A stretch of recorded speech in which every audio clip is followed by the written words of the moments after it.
All right, hi Pranav, this is for you. Okay, I hope you're well. Everybody say, oh Pranav, we hope you're well.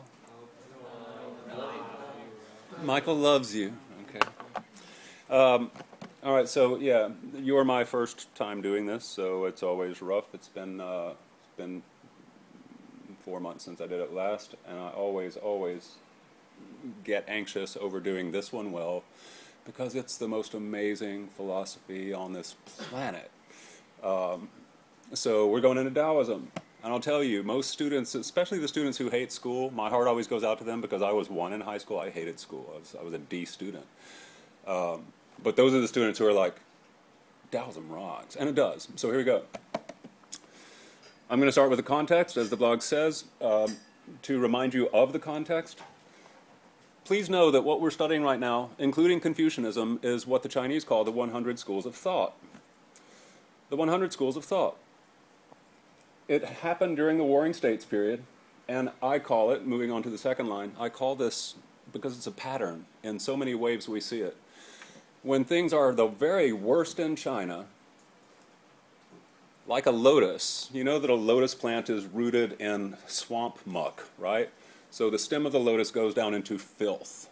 And yet, and this is why it's a Buddhist symbol, because out of that filth rises the purest, most beautiful, pure flower, right? You can imagine. So the lotus blossom is a flower that perfectly blossoms out of muck and mire. And if you'll recall Roger Ames's great line, the fields of China were irrigated with the bloods of its sons during this Warring States period, but at the same time, out of that blood-soaked period came this amazing thing called the 100 schools of thought, like a lotus. These are the philosophies of China that will continue and do continue to affect China today. So that's why I call it the first lotus blossom, because you will see in the second lotus blossom that a different cultural flowering happens. When China breaks apart like Humpty Dumpty, we have a different layer of Chinese culture that lasts. Confucianism lasts, Taoism lasts. That's the first lotus blossom, Warring States period. Second lotus blossom, other things come up in this bad period. And then finally, even when the Mongols invade in the 1200s, something blossoms out of that, despite the fact that it's the badass Mongols from the north coming and killing about a third of China during that time. So anyway, that's why I call it the first lotus blossom. It's one of the joys of knowing the entire epic history of China from the beginning to the end. You can see patterns, and like say, isn't that cool? The global context. Who here has heard of the axial age? If you haven't, it won't surprise you, but it might make you a little more interested in just how cool this period is. What is an axis? It's a line around, that connects two wheels around which all things turn, right? That requires movement forward. So if you have an axis, then you have the ability with that axis for things to move forward on that axis, the two wheels. The axial age is a label coined by a German philosopher named Karl Jaspers back in the 1900s, who was a world historian. And he was like, and you all know this, you've all hit all these ideas, but you've never like looked at the whole planet like that and gone, look at what happens on Earth in a 200-year period in all of these disconnected civilizations. In Greece, in India, in China, in Jerusalem, and in Persia. True, I didn't put Persia up there. Did you say Persia? Yeah. And what is the axial age? It's the age where it's an age of religious and moral revolution. It's an age where, we'll just do it in context. In India, the Buddha looked at the civilization of Brahmins around him, and he said, something's wrong with this, and Buddha becomes a religious rebel. And he creates a new religion, Buddhism. This happens in 500 BCE, the same exact time that Confucius is doing the same thing in China. So all around the world, as if some god on high just threw some like philosophy, religion dust down into the atmosphere on Earth, revolutions in morality, philosophy, and religion go on. In India, it's Buddha. In Israel, it's the age of the prophets. Your Jeremiahs, your Isaiahs, who are radically protesting the religion of the priests of Israel. and saying this priestly religion of just following rules and such, we're losing our heart. We need to instead be moral. We need to think of widows and orphans and of loving one another. It's called ethical monotheism, if you care. So that's India, that's Israel. And in Greece, something different happens. Who's alive at the same time as Socrates and Buddha in this axial age? Socrates. It's just bizarre. It's not like these people were, they weren't like emailing each other. They were separate from each other. But it's all going on in the same generation. And what's Socrates doing? He's questioning the polytheism of the Olympian gods. He's questioning the values of Athens and of classical Greece. The axial age, it's a really cool thing.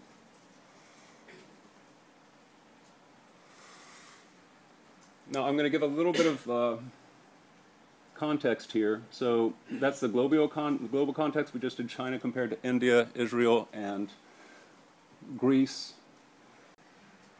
Will you put these maps up on your blog or something like that? Can do, yeah. And mind you, you will be writing about, so the second, I do want to actually get the best writing from 60 students at SAS and put them so that they cover all of the major topics of each wave. So this is starting wave 2 because I had to reshuffle the way I teach this class because of cultural convention and interim. So normally this would be the end of wave 1, but I just thought it was a good time for you to actually write in class since I couldn't be here. There's no way a sub can teach Taoism. All right, so yes, you will need to pay attention to these things just as you should have paid attention to, for example, the language map of Europe versus the language map of China when we talked about pictographs versus alphabets. These things are evidence. They're what form the arguments. So now I want to talk about the rise of, or the context of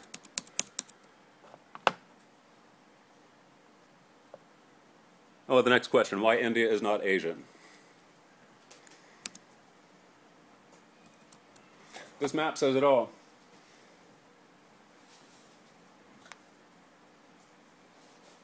The PIE in the middle of that map, this is prehistory. Where do languages come from, and how did they spread? We know that we came as a species out of Africa, and we spread all over the place, right? That was way before.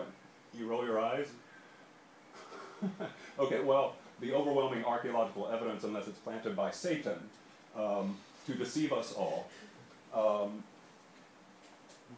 the scientific community in the 21st century overwhelmingly acknowledges the evidence of the fossil record, yada yada. So religious views might make you roll your eyes at it, but we're in a non-religious school here, so at least know that this is what non-religious people do believe, right? No, they don't believe it, they know it based on evidence, right? Unless more evidence comes and we find Adam and Eve, yada yada, in the Garden of Eden. That evidence will not satisfy people who are modern, post-Renaissance. In any case, where do languages come from? PIE, Proto-Indo-European. Proto means earliest.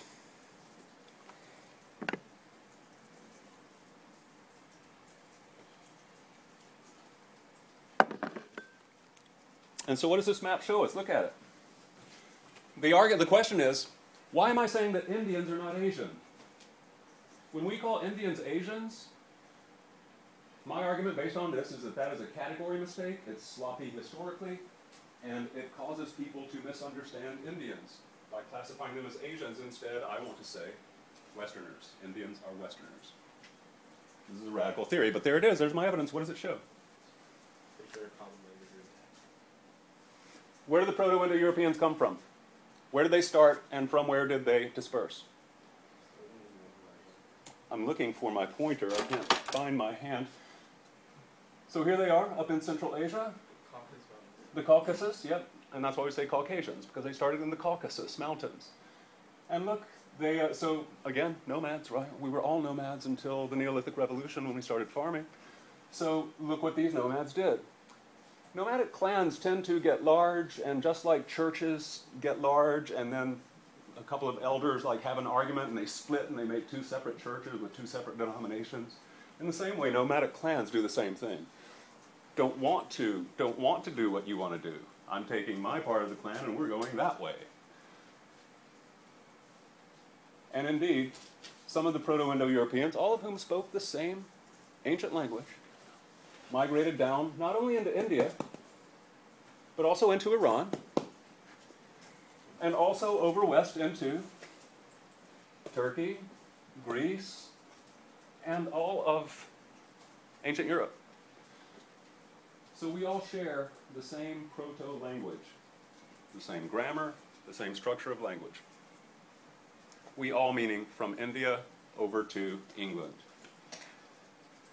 They share a language that goes back tens of thousands of years before history, that you can picture cavemen speaking, who then become animal domesticators, and who finally become farmers. But that language goes back tens of thousands of years before. How do we know this? Numbers, for example. What's do you speak Hindi? Can you count 1, 2, 3, 4, 5? Can you do it loud enough for us to hear you? Okay, so what's 2? Do, 2, uno, dos, tres, do. You hear it, right? You hear this this phonetic similarity. What's 3? What's 4? 5? 6? What's 10? Decade. Dix in French. What's father? I rest my case. Indo-European. So,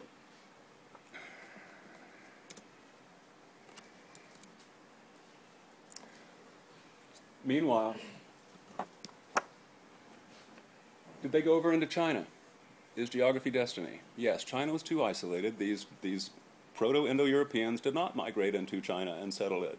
They conquered the original Indians, the Harappa, Mohenjo-Daro, earliest Indians. The Aryans came down and conquered them, bringing that language. And so India West spoke what amounts to the same language family. Now, going back to our very first day when we talked about the software of cultures, the software. Remember we talked about how Singapore and China look modern? And he was like, yeah, but that's the surface. If you go into the software of the people, of the culture, it's not. It's very different. Is not language software? Is not the fact that, is your brain not something, and your tongue and your vocal cords, something that has been programmed by specific software? You speak in terms of subjects, things, that do something, nouns, verbs. You speak in terms of things and actions. Chinese, and here's the clincher, here's the climax of this little lesson, and it's deep, and I think it's the coolest thing in the world. Chinese is not based on the same program. If Indo-European subject-verb, which is thing-based subjects, your sentence is a fragment, it doesn't have a subject. You've got to have subject, thing, verb, object. If you don't, that's not a complete sentence, your grammar is bad. What's the most important thing for a sentence? A subject, a thing. It doesn't even have to do anything. It can be something. Corey is a human. He's not doing anything, he just is. So we always start with a thing. The thing is the most important thing, the noun. It's a noun-based language, that's the point. Chinese? No. Chinese is a gerund-based language. Gerund. Corey is not a human. In Chinese, it would be closer to say, Corey humans. Corey is humaning. A gerund. The focus is not on things, the focus is on change. Processes. Change. Processes.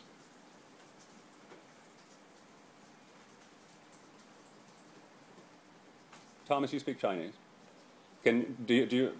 Or read it or something. Can you in any way, because I don't, I've only read linguistic philosophers of language about this. Anybody who knows enough Chinese to sort of enhance this with examples or anything else. I'd love to have this conversation, or you can blog about it. Oh, I have a book. It's called Geography of Thought. It explores I've got it, yeah, Nisbet, yeah. Yeah. Yeah, and it talks about that very thing. Let me read you an article or a paragraph from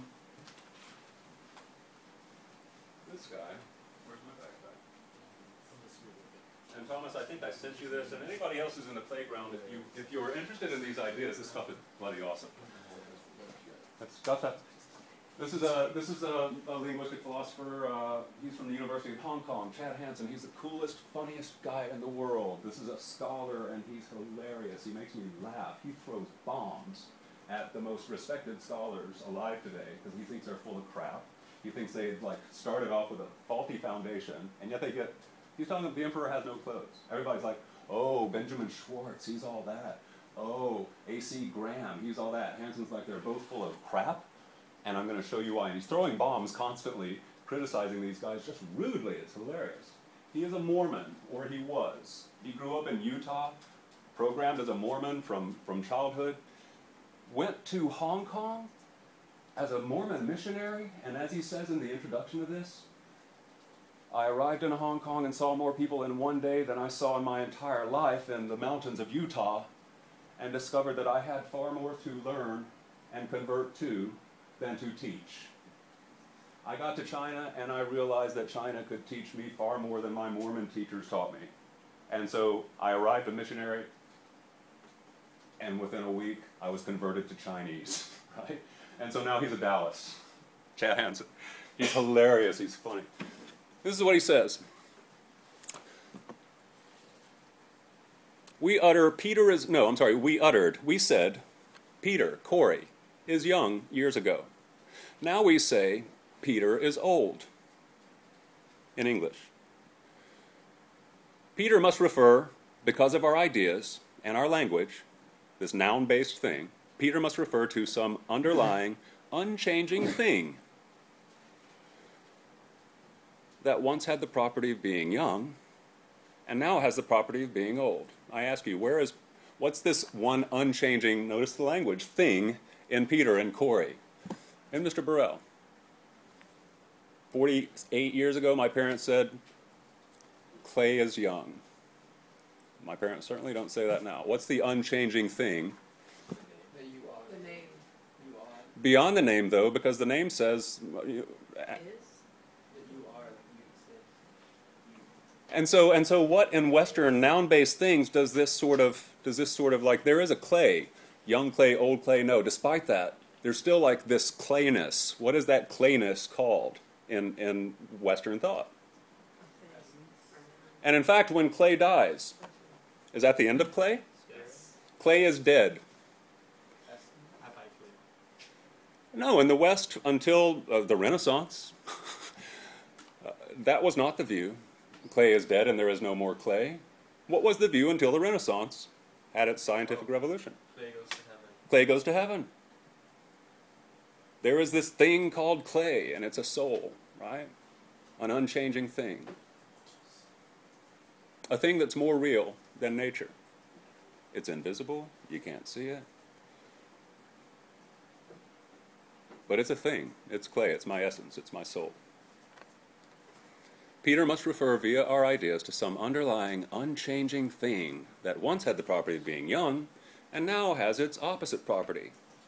Change thus presupposes some, remember, radically natural and radically supernatural. Change thus presupposes some underlying permanence that has the changing attributes. Right? Are you with me? For similar reasons, the appearance of many things, chair, chair, chair, chair, girl, girl, girl, girl. Look at all of these many things appearing here. The appearance of many things demands explanation in terms of an underlying unity. This is a chair. This is a chair. That is a chair. There must be some deep essence that they share that justifies calling them by the same name. Why do we call all of these things chair? They must share something. So the many is really not as real as this idea of a chair. Otherwise, why would we call these different things the same thing, chair? There must be some deep essence that they share that justifies calling them by the same name. That one behind many essence is the unchanging essence. That abstract essence, this reasoning goes, is what our idea is an idea of. Like the Greeks, therefore, and this is the last sentence, welcome to like true philosophy. It's not hard, it is fun, but you have to focus. Like the Greeks, therefore, Indian philosophers drew on a contrast between reality and mental appearance. That chair is not real, that chair is not real, that chair is not real. It's not real for two reasons. One, in 50 years, those won't be a chair. They will rot, they will, right? That couch will not always be a couch. So it's not as real as the idea of a couch. This clay at 50 is not as real as the unchanging, eternal, immortal soul of clay. Because this clay at 50 is going to be a clay at 80, and he's going to be a very different looking clay. Anything that changes is less real than what is permanent. India, Jerusalem, Greece, Rome, they all share this idea of change is not real. What's real is eternity. What doesn't change? Souls don't die. 2-year-old clay and 80-year-old clay and dead clay, they're not the real clay. The real clay is this unchanging essence of clay.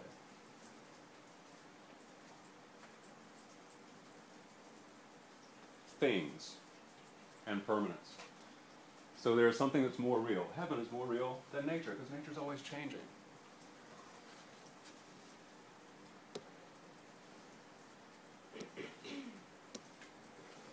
So, back to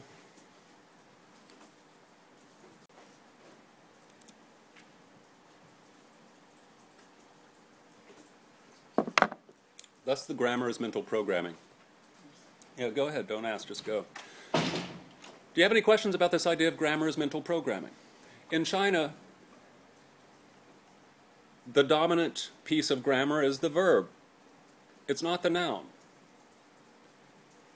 And so China sees reality, the software that programs the Chinese mental hardware, when the Chinese philosophers are looking at life, because it is a verb-based, change-based, process-based thing, they're looking at how things change. That's the real thing. Change is real. The ultimate reality is change.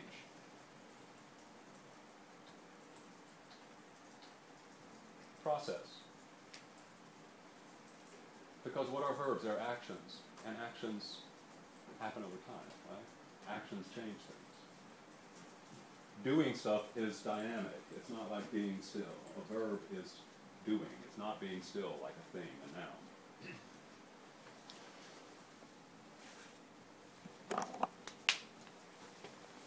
Let's go on to the next question.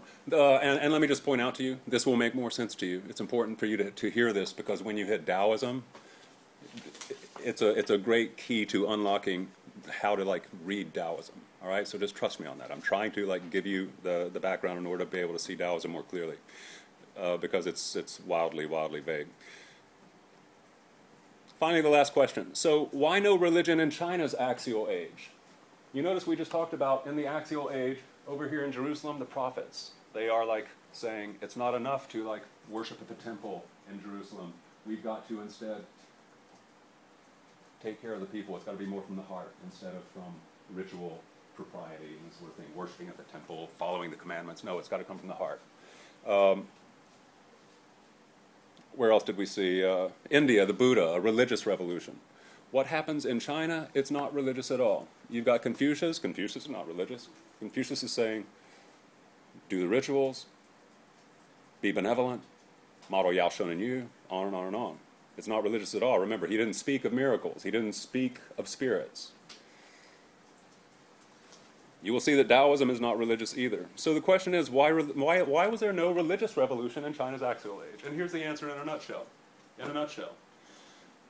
Who was Confucius trying to persuade to take his philosophy seriously? There was one particular audience that all of these philosophers had. What? Who? A prince, a lord, a head of state. So you've got to picture all of these philosophies, because it's true. The Taoists, picture our Lord there, in the Confucius movie, who Confucius goes and he's like, I want to persuade you to implement my policies. Picture that Lord not just talking to Confucius, but sitting next to Confucius, a Taoist, giving the Lord advice from a Taoist point of view of how to survive the Warring States period. And then picture sitting next to them a legalist who disagrees with the Confucians and disagrees with the Taoists.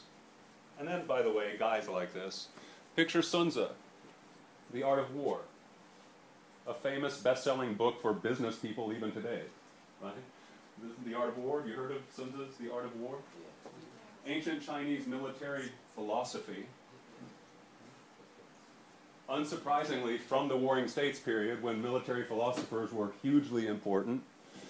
And so when you watch Chinese movies about war and violence, they've always got this really philosophical Chinese twist to them. The Chinese are not like, let's just go kick ass and take names. Sun Tzu is so philosophical that he's got things like the general who wins 100 battles is not as great as the general who wins a war without fighting a single battle. They're not about being like heroic, buff, you know, the 300 types. Very, very philosophical stuff. So picture in the 100 Schools of Thought a lord of a warring state saying, how am I going to survive this dog-eat-dog 200-year World War II? If somebody had said, pray to Jesus, trust in Allah, or trust in Yahweh, the Jewish God, what would a lord have said? Go away. They would have been laughed out of the room. Logic and disputation was what was going on in this 100 Schools of Thought. It required the ability to debate and to rebut and to beat the other person's argument.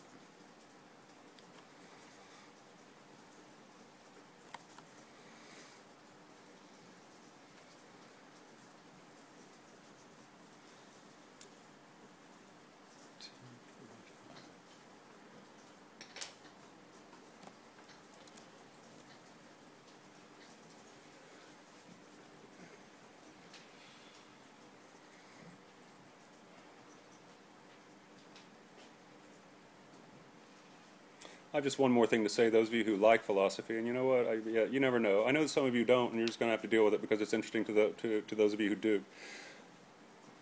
A final piece of proof about how China is, because of its language, different from the West. Like, again, we're back to this great question: is language destiny? Now, it's not the pictographs; it's the actual grammar of the language itself, the grammatical base, which is gerund, verb, process-based, not thing-based.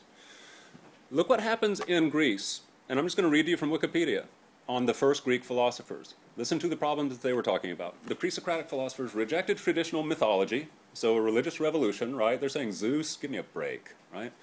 A lot like Renaissance people, Adam and Eve, give me a break, right? So this happened in Greece first, at the same time that Confucius was alive. They rejected mythology in favor of more rational explanations. Now hear that. Rational, reason, logic, reason and logic, reason and logic. This is Greek philosophy at its roots. But listen to the questions that they asked, and stay with me here, and compare them to the questions that Confucius asked, and tell me if you think that they're more similar or more different. Did the Greek philosophers ask questions similar to Confucius, care about the same philosophical problems, or different ones? Here are what the Greek philosophers asked. Where does everything come from? That's one question. I would take notes on this. How hard is it? I've got four basic questions that concerned the beginnings of Western philosophy. And I hate having students who are like, yeah, I'm impressive, I'm an intellectual, I read Plato and Aristotle and Hegel and Kant. All these Western philosophers? Because I've studied the entire history of Western philosophy. I did it for 3 years in college. I've read the actual texts.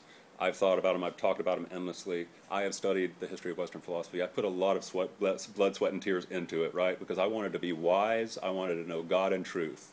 And so I thought that Western philosophy, because when you go to college, ooh, philosophy, you think it's going to deliver that.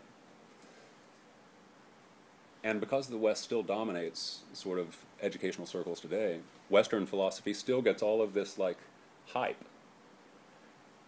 And as a man in my 40s, when I turned to the only philosophical tradition that I had not read closely and deeply, China's, I was like, this really does take you to truth and wisdom, far more than the West does. And here's You tell me, what do you think about, okay, you know the answer to this question. From where does everything come? That's the first one. Back to our list. From what is everything created? They had answers like, oh, everything comes from water. No, everything comes from earth. No, everything comes from fire. One guy even came up with, no, everything comes up from microscopic atoms, right? We had the atomic theory back in ancient Greece. They had no proof, but they were just thinking, where does everything come from? But notice, what they were most curious about was, what is nature made of and how did it get here? Next, the third one, how do we explain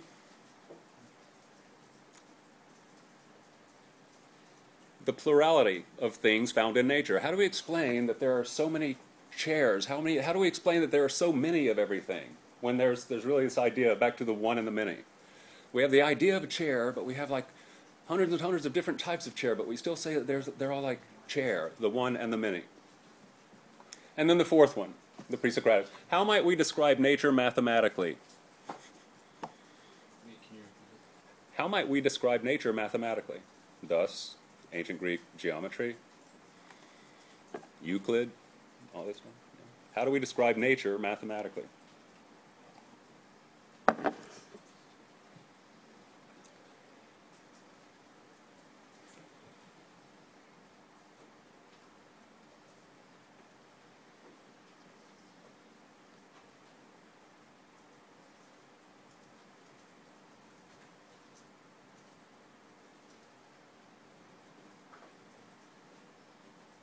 I'll read the one sentence from Wikipedia that really brings it home. They sought the material principle of things. What are things made of? Where do things come from? Why are there many things? It's all objects. And if I guess I have to spell it out to some of you, ideas of self, individual, thing, soul, all of these things come from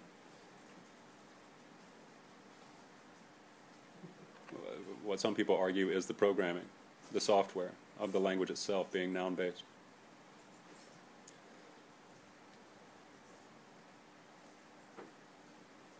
I won't take that any further, although I am always tempted to.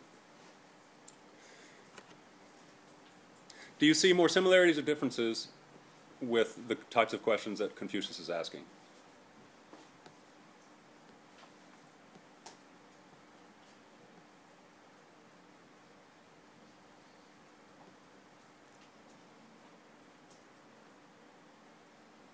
I'm going to give you 30 seconds and I'm going to call on you.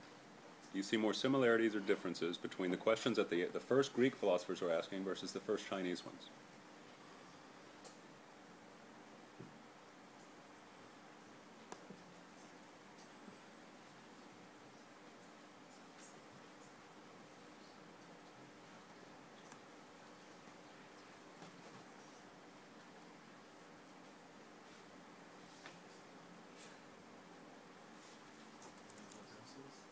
Huh? More differences? Thank you. Why, Kyler? I don't know, but it's asking me a lot more about items itself rather than life. Kyler, thanks for getting us started. Jeremy. The Greeks asked about like physical material, like things we can see, like things which are here, whereas Confucius asked about things which we can't see, like. Confucius asked about things we can't see. I'm going to remind you of Confucius' silences. What did he never talk about? Spirits. No, but he Spirits talked and things about he didn't. honor and virtue. You can't see the abstract idea. I can see. Oh, okay. All right. You're okay. You're warmer now. Thank you. So he's still talking about, yeah. Anybody want to try to get us clearer, Jackson? Well, what I thought was that the Greek philosophers were talking. Speak up, please. The Greek philosophers were talking about the origin of what they are, but I think Confucius was talking about why or their purpose or something like that. Is there a difference between the theys that the Greeks and the Confucians are talking about? You say what they, where, why they are, and what their purpose is, east and west. I would submit there's a difference between the actual things that each are studying. Like Confucius goes more for like values and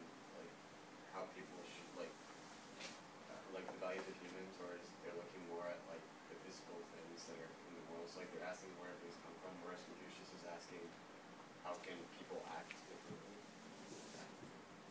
Yeah, Josh. I think the Greek philosophers focused on things that they did not know and tried to find ways to explain it, while Confucius was trying to perfect things that were already in the society, like music and ritual.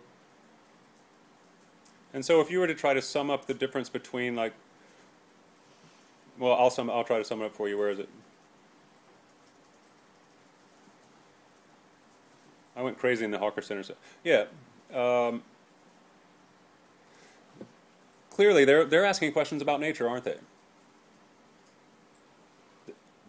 They're scientific. They're already doing science. They're trying to figure out the natural world. As if they don't know it. They're like, we don't get this natural world.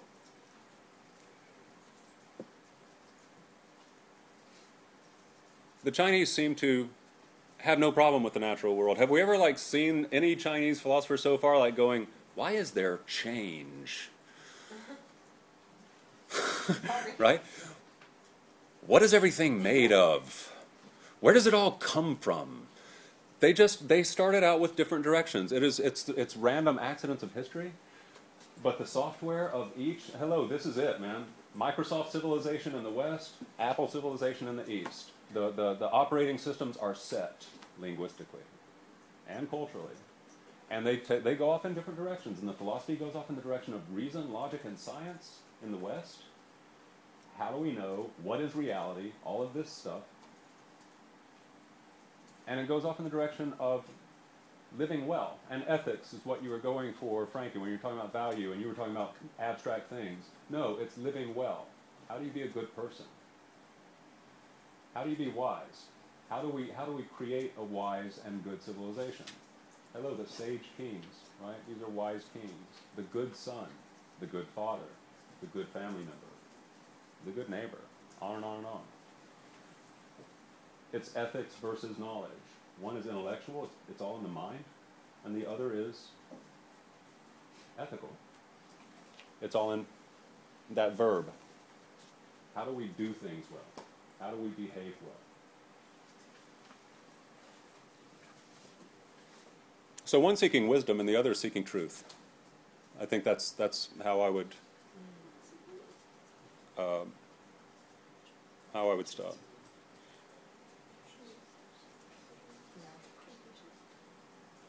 Can we like dispute stuff?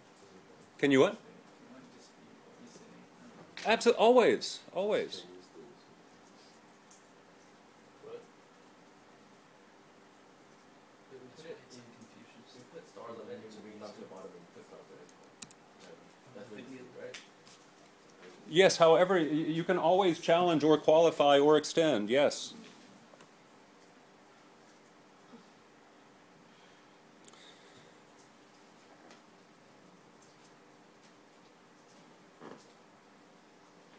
Okay, so then back to, I'm just going to like briefly hit the list because the only philosophies that we're doing in this list that you see on the blog and you've copied and pasted, the major philosophies that are in schools, Confucianism, Ruism. What is Ru, R-U?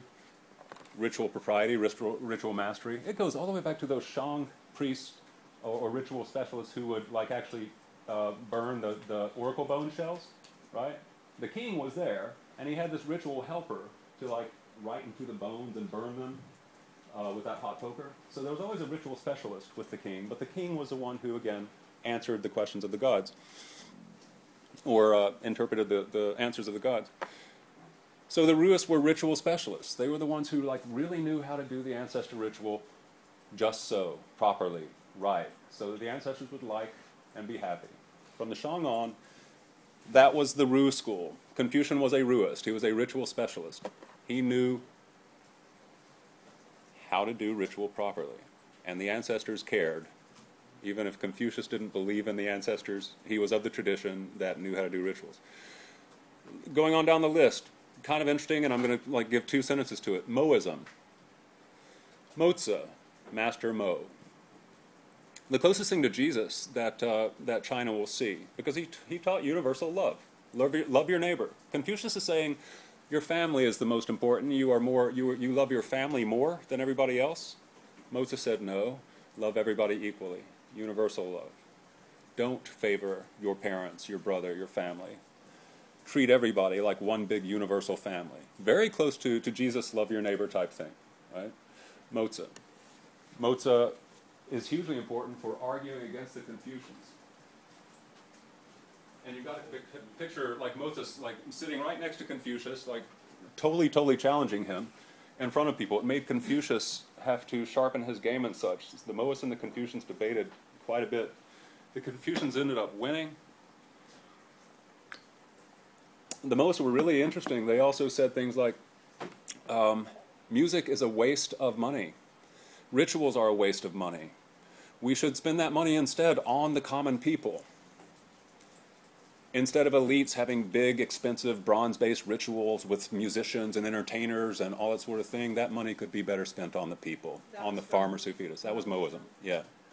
They were pacifists, very Christian. They were pacifists in this Warring States period, and so they started developing like little sub-schools. Here's what the Mohists would do when a city would come under attack of another city, of another kingdom. They would run and help the attacked city. They were specialists in how to survive a siege. So they were like military defense specialists, and they would literally run and go and defend like the weaker city that's being attacked by a bigger kingdom in the Warring States period. So that was the Mohists. Well, I watched the movie on that. You watched a movie on it? Yeah. What was it? In 45 minutes. What movie was it? Oh, let me know later. Okay, I've already told you about the military school, also called the Realist School. Sun Tzu, huge, The Art of War. This is a great book. It's like General Patton smoking pot. You know, he's like a chill military specialist. There's a bit of a high about him. He's very philosophical as he's talking about how to win war. I like drug metaphors because when we get to Taoism, I'm just going to tell you, there's two Taoists. Lao Tzu, he's the pothead. Zhuangzi, he's the acid head. Zhuangzi is Jesus on acid, all right? I said it, it's true. When you read Zhuangzi, you will just be going, oh, holy mother of God, how did China produce this guy? He's a clown. He's a clown. He's hilarious. He's bizarre. He's hallucinating. The guy's tripping, but he's wise as all hell. He is the only religious/philosophical person in the history of the world who is a comedian at the same time. And we love Zhuangzi. We'll get there. I've got it in your packet right here. So, and then legalism. Legalism is easy and it's in your packet. And finally, you see the Yin-Yang school. Let's do Yin-Yang in 5 minutes.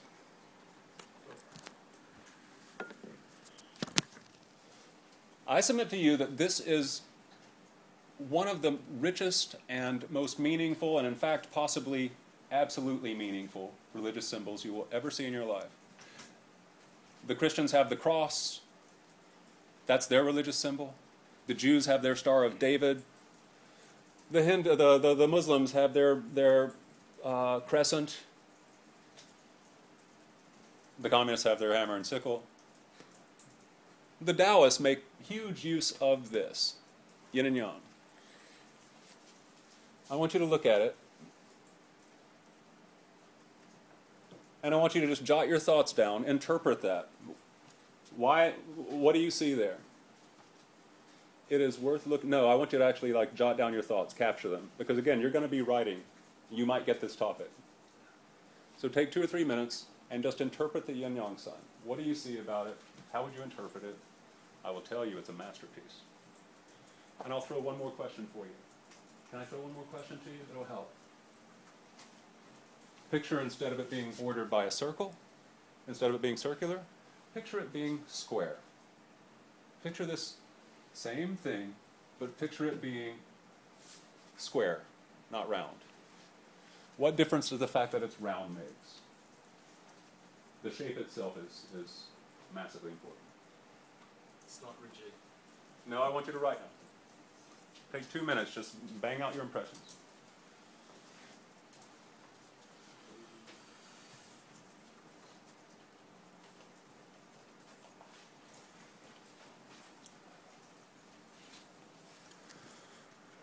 Oh, sorry, Pranav. We're looking at yin and yang now. I forgot to unpause you. So we just talked about, like, Jake thought he saw the black and white and he said good and evil. And we said, no, evil is a Western term. Can we see it not as good and evil, but yeah, it's black and white, so you're onto something. He said they're the same size, so there's a balance. There's the same amount. Then people started saying, oh, maybe it means male and female. Yeah, maybe it does. And then what else did we hear?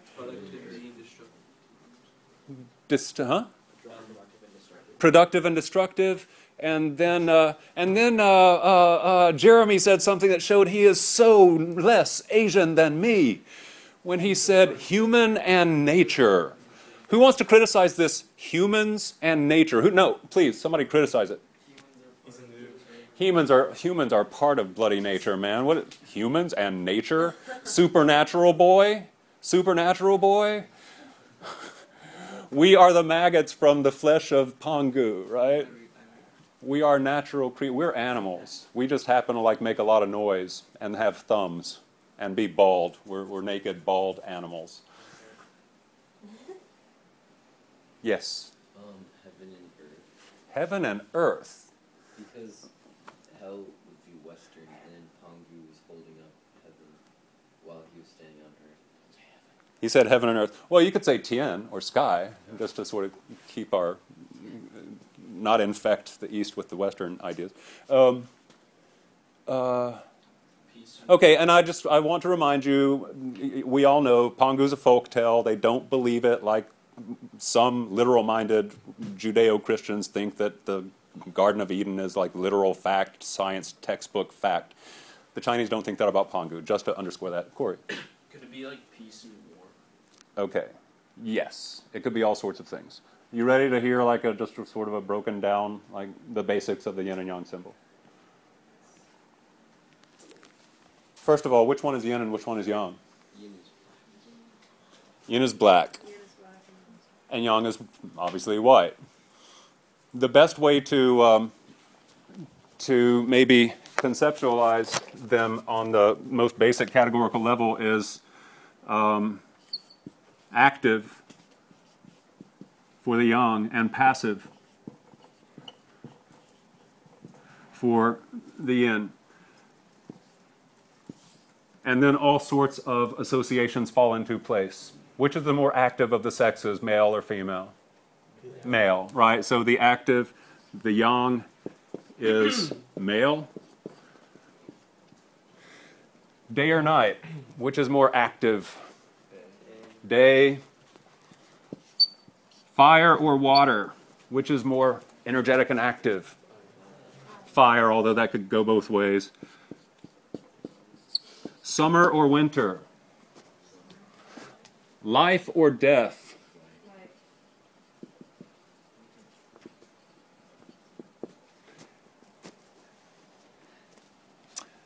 And by the way, I'm going to be dirty because dirty jokes help us remember.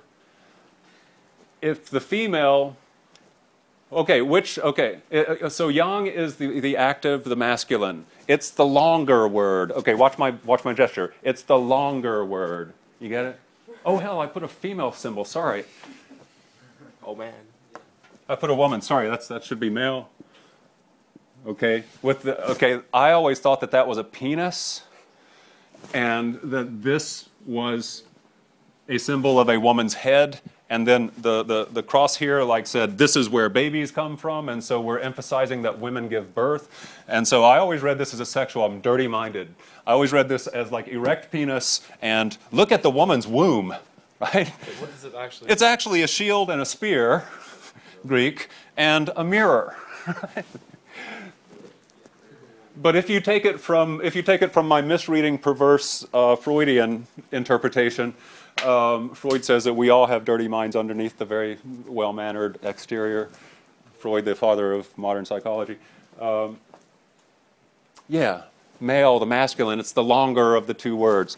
Longer. Do I need to make it any clearer? You get it? Yeah, okay.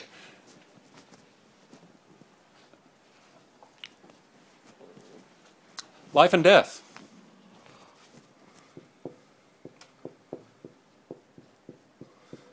Youth and old age. Which is youth, which is old age?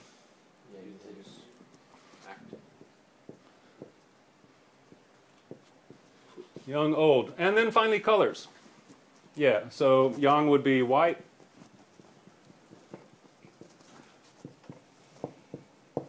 And yin would be black. Now, is one good and one bad?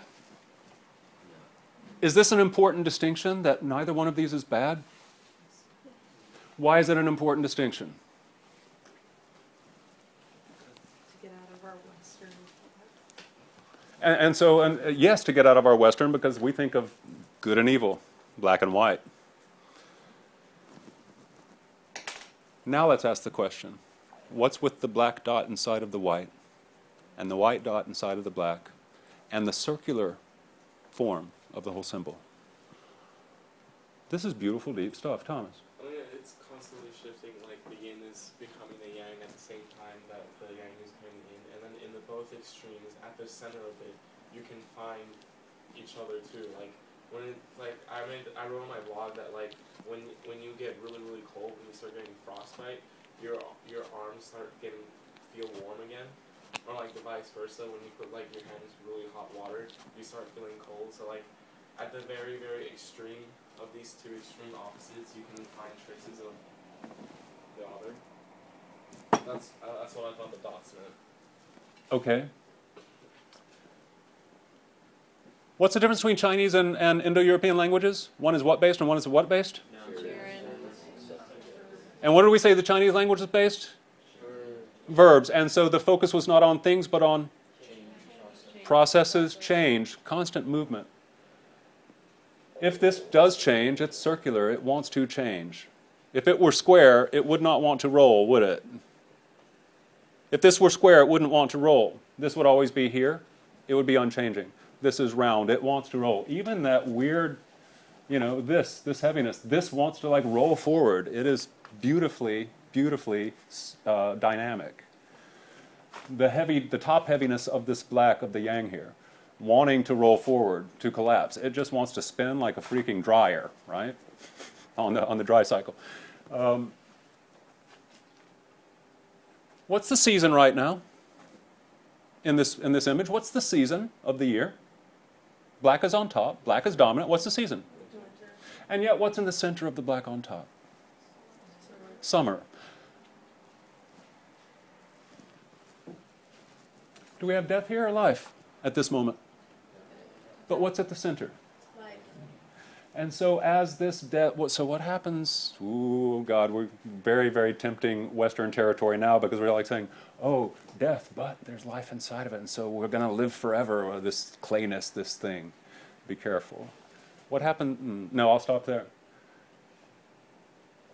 Finally, what about the symmetry of the thing? What value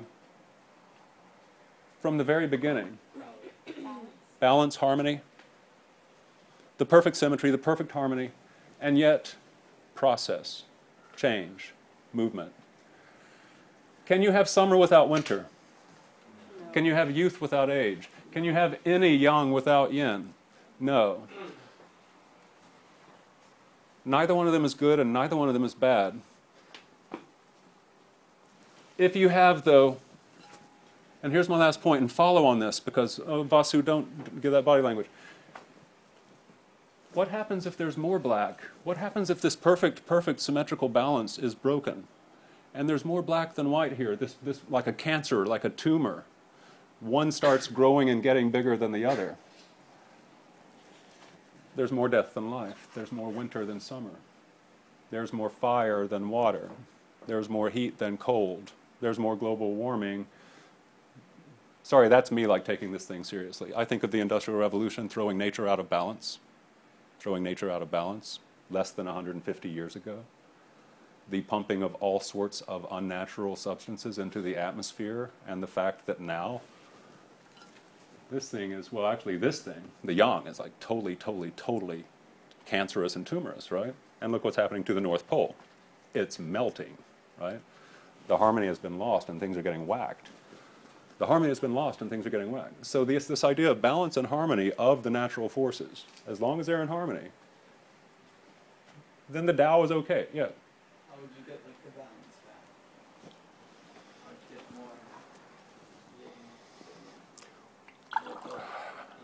more Okay, I want you to note this. Jeremy just asked the perfect question. Ella, when things get out of balance, how do you get the balance back? Let me ask you a question now to put us back into the context of the Warring States period.